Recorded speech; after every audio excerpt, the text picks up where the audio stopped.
बिहार के deputy CM और BJP उम्मीदवार विजय सिन्हा ने लखीसराय से अपना नामांकन दाखिल किया है। तस्वीरें आपको दिखा रहे हैं। विजय सिन्हा के नामांकन में डिप्टी सीएम सम्राट चौधरी, दिल्ली के सीएम रेखा गुप्ता और केंद्रीय मंत्री जीतन राम मांझी भी मौजूद रहे। तो वहीं दरभंगा शहरी क्षेत्र से एनडीए सरकार में मंत्री और बीजेपी उम्मीदवार संजय सरावगी ने भी पर्चा भरा है। संजय सरावगी 5 बार से विधायक हैं।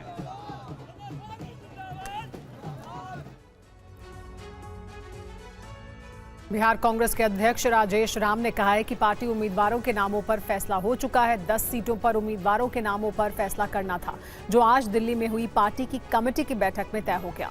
पटना से सीटों के बंटवारे पर ऐलान किया जाएगा। उन्होंने कहा कि महागठबंधन में सब तय हो चुका है। हम लोग टोटल कल भी बताया था, कुछ डॉकेट हमारे बचे हुए थे सभी 6 सीटों के लिए। उस पे जो उप समितियां थी, जो कुछ पार्ट रह गए थे, उसको हम लोगों ने आज क्लियर कर दिया। और क्लियर करने के बाद हम लोग आगे आज जा रहे हैं पटना हम लोग बात करके सभी सीटों के घोषणा कर रहे हैं। आज फाइनल हो जाएगा करीब आज तो जा ही रहे हैं। आज तो जा ही रहे हैं। लिस्ट बहुत जल्दी आएगा। लिस्टे के लिए तो आए हैं। नॉमिनेशन कब कर रहे हैं? ठीक है, हम बता देंगे आपको। ये तो बता सर, ये कल या परसों मुकेश सहनी को लेकर क्या राय बनी है कांग्रेस और आरजेडी में, क्या है या नहीं? सब राय हम लोग संयुक्त रूप से बता देंगे, क्योंकि देखिए अलग अलग पॉइंट से है, हमारे पार्टनर सब है तो सबका पॉइंट ऑफ व्यू के साथ एक साथ है। हम लोग चार सिंपल लेकर सब घोषणा एक साथ, सब घोषणा। और वहीं एनडीए में सीट बंटवारे के बाद कुछ सीटों पर घमासान मचा हुआ है। आज दिल्ली में अमित शाह से मुलाकात के बाद उपेंद्र कुशवाहा ने कहा कि बिहार में एनडीए की सरकार बनेगी। आज दिल्ली में अमित शाह से मिलने के बाद उपेंद्र कुशवाहा के गिले शिकवे दूर हो गए। उनसे अमित शाह ने 45 मिनट तक बात की। इस मीटिंग के बाद उपेंद्र कुशवाहा ने साफ कहा कि एनडीए में कुछ मुद्दों पर विमर्श जरूरी था और अब स्थिति साफ हो गई है। इशू है जिस पर विमर्श की जरूरत है। हम लोग आए, माननीय गृह मंत्री जी के साथ मुलाकात हुई और उस इशू पर विमर्श हुआ और विमर्श के उपरांत अब हम उम्मीद करते हैं कि कोई कठिनाई आगे नहीं होगी।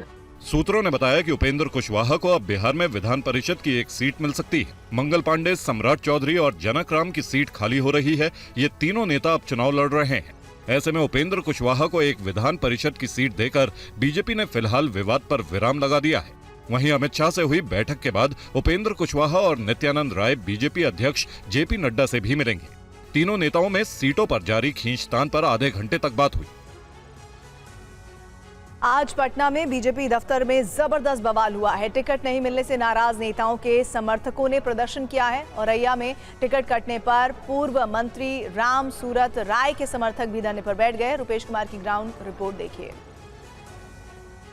भारतीय जनता पार्टी के विधायक पूर्व मंत्री राम सूरत राय, जिनकी टिकट कट गई है औराई से, भारतीय जनता पार्टी का प्रदेश कार्यालय है और भारतीय जनता पार्टी के प्रदेश कार्यालय के बाहर जो राम सूरत राय के जो समर्थक हैं वो कपड़े उतार करके और यहाँ पर बैठे हुए हैं। राम सूरत राय जो कि बिहार सरकार में मंत्री भी थे और मंत्री जी का जब टिकट कटा उसके बाद से उनके समर्थक आज पहुंचे हैं भारतीय जनता पार्टी के प्रदेश कार्यालय और अलग अलग लोगों पर गुस्सा भी है। देखिए किस तरह से, क्या गुस्सा है, क्यों इतना नाराज हैं, कपड़े खोल चुके हैं।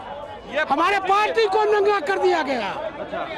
हमारे राम सूरत जी को नंगा कर दिया ये बीजेपी कार्यालय वाला, तो हम लोग नंगा हो गए। ये नग्न हमको हमारी पार्टी ने कर दिया है। ये नग्न हमको हमारी पार्टी ने कर दिया है। जिस पार्टी को हमारे पिताजी 1984 से सींचे थे, उसके बाद मैं सींच रहा हूँ। ये पार्टी हमको नग्न कर दिया है।